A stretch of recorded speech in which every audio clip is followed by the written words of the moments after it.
मंडळी, स्टार प्रवाहाच्या लोकप्रिय ठरलं तर मग या मालिकेतील पूर्णा आजी अक्षरशः मृत्यूच्या दारातून परत आल्या होत्या. याबद्दलचा खुलासा नुकताच त्यांनी केला आहे. काय आहे संपूर्ण प्रकरण पाहूयात.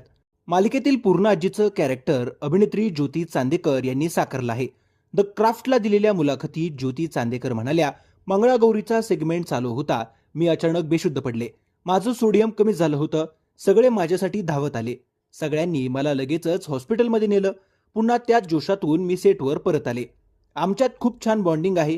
कोणीही आजारी पडलं की त्याने लवकरच बरं व्हावं म्हणून सगळेच प्रयत्न करत असतात. त्या पुढे म्हणाल्या, दुसऱ्या वेळी पुन्हा असंच झालं. तेव्हा तर मी अक्षरशः मृत्यूच्या दारातून परत आले. कोणीही मालिकावाले 2 महिने एका कलाकारासाठी थांबत नाहीत, पण ही सगळी मंडळी माझ्यासाठी थांबली होती. 2 महिने मी काम करत नव्हते, पण सर्वांनी इतकं ओढून छान नेलं की पूर्ण आजी आहे असंच दाखवलं. कोणीही माझी कमतरता जाणून दिली नाही.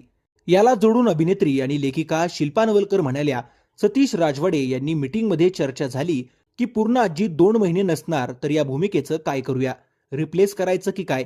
तेव्हा सतीश राजवाडे एकदाच म्हणाले की नाही, आजारपणामुळे अजिबात रिप्लेस करायचं नाही, आपण त्यांच्यासाठी थांबूयात.